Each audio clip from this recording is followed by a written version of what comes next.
May nababalitaan tayo, may mga nagkokomento sa may nagme-message sa atin na ito raw si Boying ay di umano ay parang 3 linggo ata mawawala o 2 linggong mawawala dahil ay may sakit man siyang dinadaanan.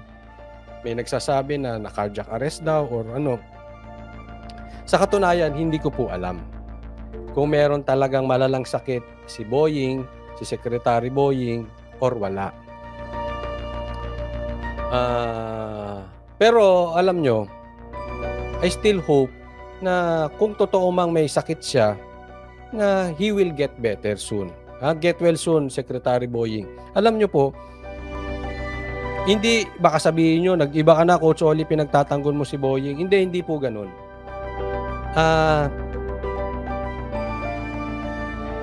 Alam nyo at sa matagal na sumusubaybay sa akin, talagang binabanatan natin yan si Boying. Bago pa maging viral yung bantag issue, binabanatan na natin si Boying. Bago pa magbantag issue na wala pang sumasampa masyadong mga vloggers, binanatan na natin yan. At hanggang sa ngayon, hanggat sa nakahuling balita ko kay Tebes, binanata natin si Secretary Boying. Pero sa mga pagkakataong ganito, I will still pray and hope na umayos siya. Kasi sabi nga, yan po ay lagpas na sa aking trabaho. Ang trabaho ko, isiwalat at sabihin kung ano ang sa tingin kong mali. Pero pagdating sa kalusugan at buhay ng isang tao, yan ay wala na sa aking paghuhusga. Hayaan ko na ang Diyos ang maghusga kung dapat na ba siyang umuwi or dapat pa siyang manatili. At ang sa akin, kahit sino pa man yan, kahit kaaway pa man yan, hindi ko naman kaaway si Boying, pero kahit kaaway pa yan, hindi ako mag-iisip na may masamang mangyari dun sa tao. Pasensya na po dun sa but it's not my personality. Hindi ko sinasabi yung mga bumibira pa rin kay Boying hanggang ngayon ay sila ay mali. Hindi po. That is their style. I respect them. But as for me, ayoko may mangyayaring masama sa isang tao. At kung may mangyari mang masama sa isang tao, gusto ko Diyos ang gumawa nun. Kasi sabi ko nga, wala sa akin ang paghuhusga. Nasa Diyos ang paghuhusga. Ang sa akin lang, may responsibilidad ako, isiwalat yung sa tingin kong alam ko at sa tingin kong may naaapi. That's it. Ang buhay, wala sa akin. So, Secretary Boying, get well soon. Sama kita sa prayer ko. Hindi po ako hindi sa nagmamabait ako Pero kasi alam nyo, galing din ako sa kalukuhan. So I know I am a sinner. Kaya ayoko nang huhusga ng tao. Kasi nga, hindi naman ako hinusgahan ng Diyos. Yung ginagawa kong pagsiwalat at pagbira sa mga politician, hindi ko sila hinuhusgahan. Ito ay parang sinasabihan ko, mali yan, itigil nyo. But at the end of the day, Diyos lang ang may karapatang humusga. So, yun lang. Hindi ko na maalam kung ano talaga nangyayari sa kanya. Ang sa akin lang ito, to balance the story also. Una, kung talagang hindi siya makakapasok, I think they should inform the people. Being a politician, yung media, to be specific, yung media at yung administrasyon, dapat ini-inform yung taong bayan. Bagamat hindi po natin alam kung totoo bang siya ay may dinadaanan at siya talaga'y nasa ospital. Hindi ko alam. Pero kung totoo, yan po ay responsibilidad nyo. Dapat yan, ini-inform nyo yung taong bayan. Una, pinapasahod ng taong bayan yan. So, to the very least, i-inform nyo yung taong bayan na siya ay pahinga muna, magkakaroon ng ibang papalit sa kanya at mayroong mamamahala ng kanyang mga posisyon or meron na siyang naatasan.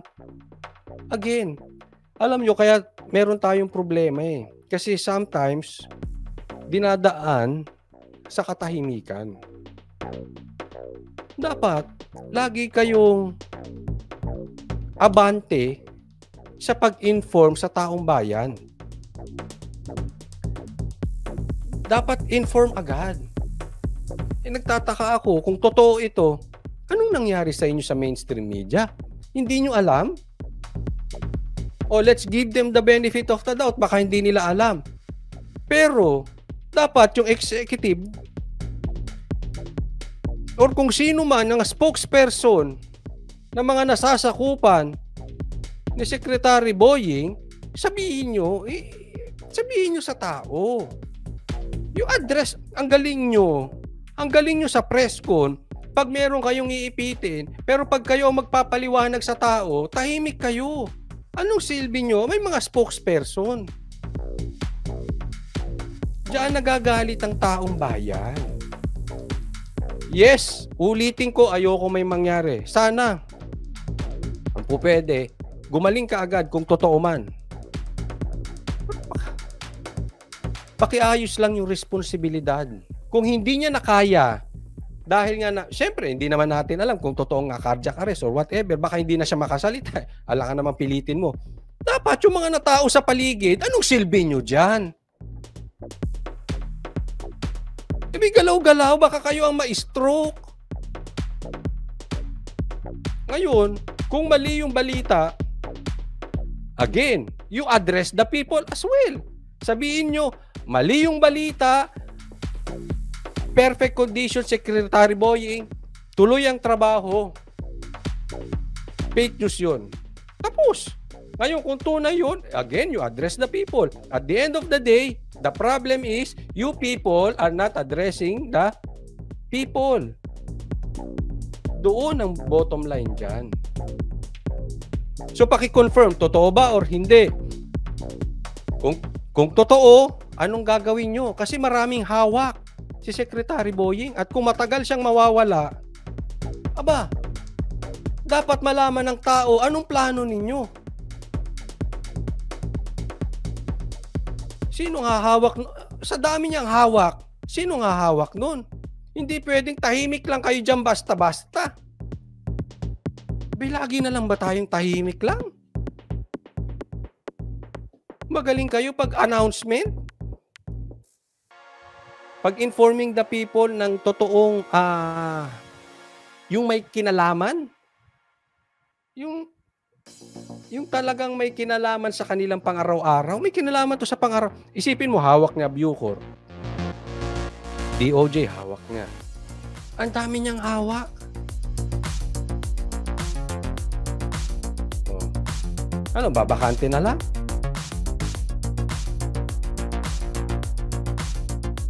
See?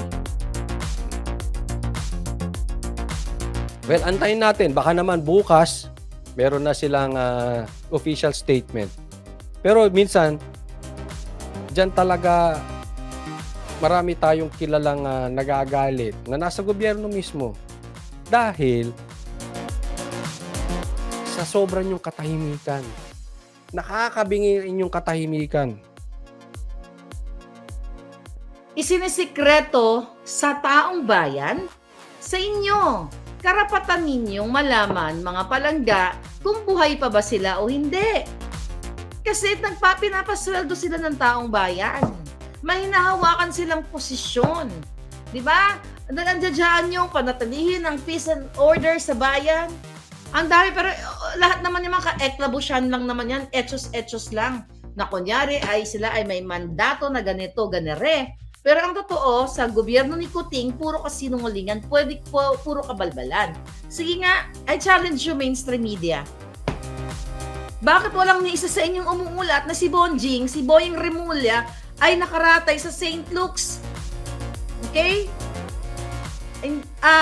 Hindi lang ma-confirm ng source natin kung dalawa ba sabay.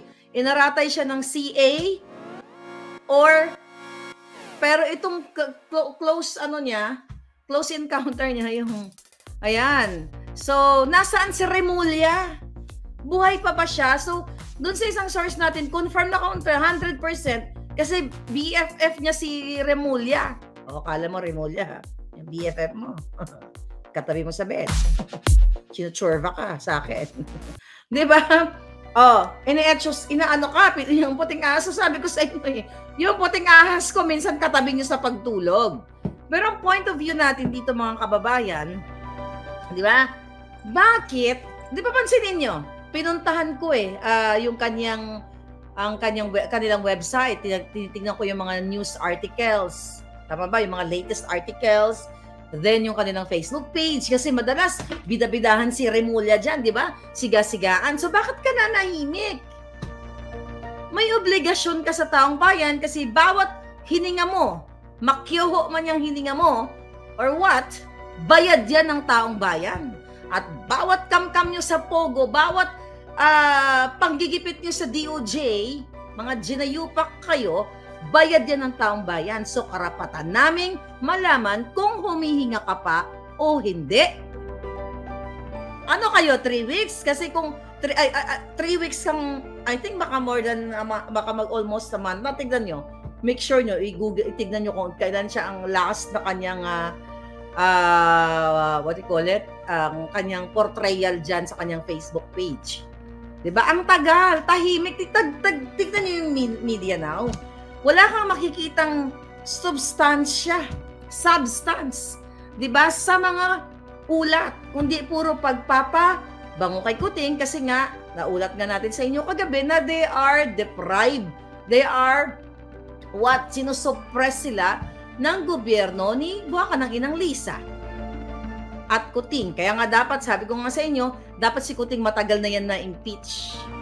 Matagal na yan dahil nga betrayal of public trust, hindi siya nagpapatakbo ng bayan. Hindi siya ang commander-in-chief, kundi under Disaya. Okay? Under Disaya. Balik tayo kay Boying Remulla. Kayo, DOJ, mga undersecretaries mo, kayo dyan, lahat kayo ng nasa Malacanang, hindi ba kadyutahan yung ginagawa nyo?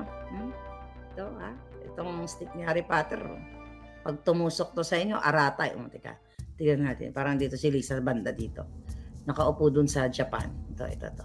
Ayan! Right? So pag tumama itong stick ni Harry Potter sa inyo, aaratayin talaga kayo. Di ba? Wala akong kinalaman dyan. May power ito, tandaan ninyo. May power ito.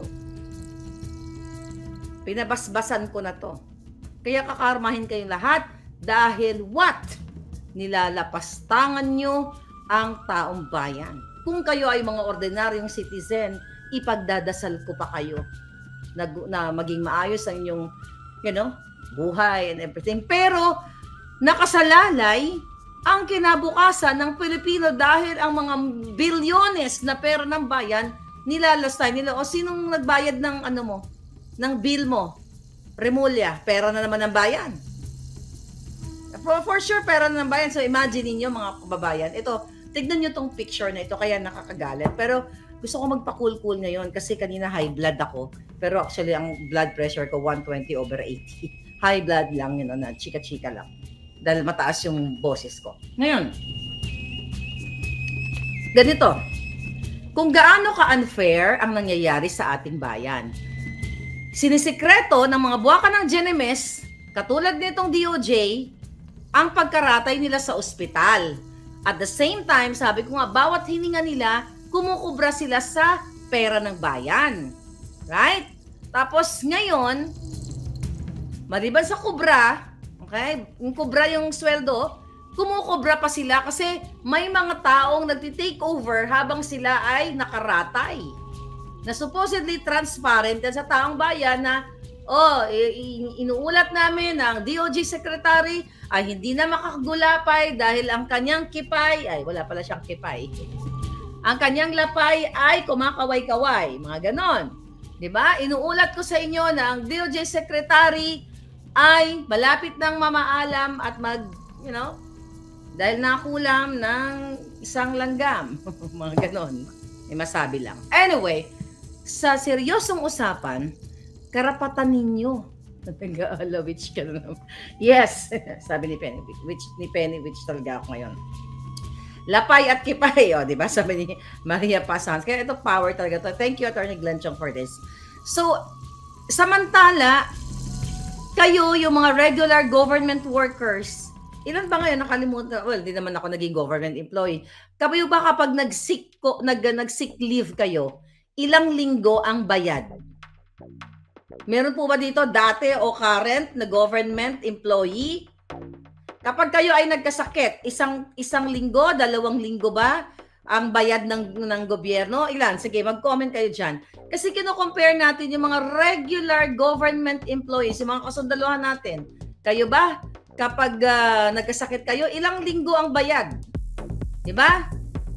Ilang linggo ang bayad doon? At sumusweldo ba kayo habang kayo ay nagkakasakit? Ito, mga kababayan, sinekreto.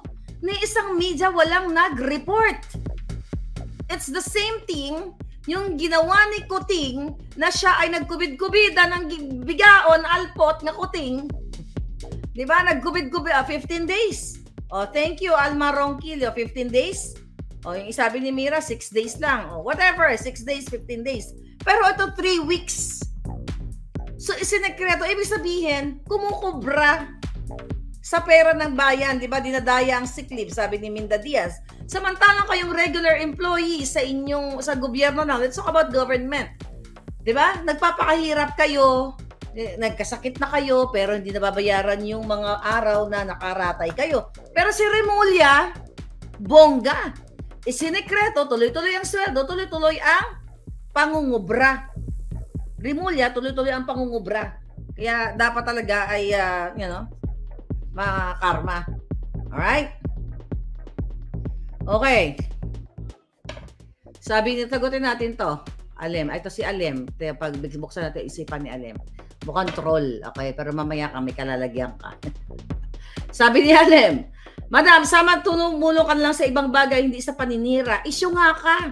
Okay? Issue nga ka. You know why?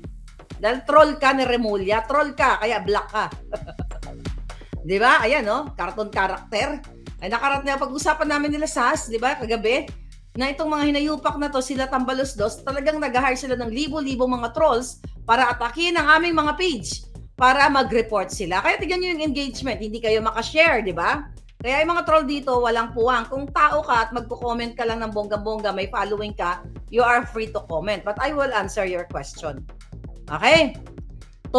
Sana, Maharlika, tumulong ka na lang sa ibang bagay. Okay? Ano ba yung ginagawa ko?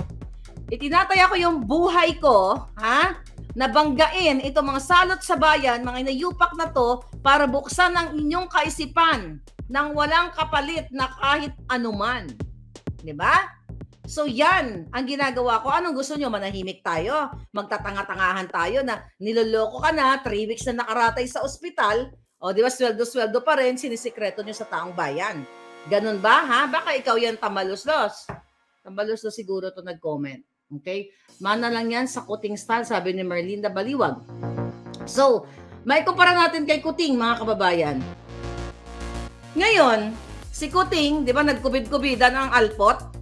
Alpot din kasi yan Meron kasi Kuting, ting-ting. Pareho lang naman sila alpot ni Lisa. Okay, walang pinagkaiba. Nagsakit-sakitan ang giatay. Diba?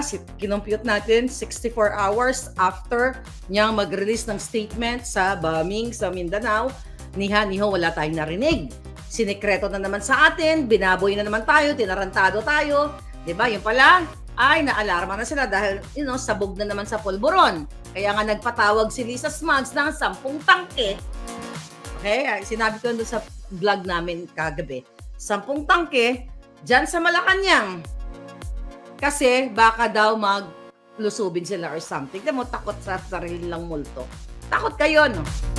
Kung bakit ganito to mga to, dahil nakikita na nila yung impact ng bunganga nyo, bunganga ko. And this is good. Diba? Napakagandang laban to. Dahil nakikita na ninyo ang kahayupan nila. Another kahayupan, ito nga si Remulla. Then si Kuting, diba? Nagsakit-sakitan, Tapos niya, niho, hindi man lang dinalaw ang mga biktima. Again, ulit-ulitin natin, ang mga nasawi sa Mindanao, ang mga nasawi na apektuhan sa Lindol, sa Surigao. So, nung lumabas siya, nag-party-party ang buwakan ng ina. Tutuwa ka ba?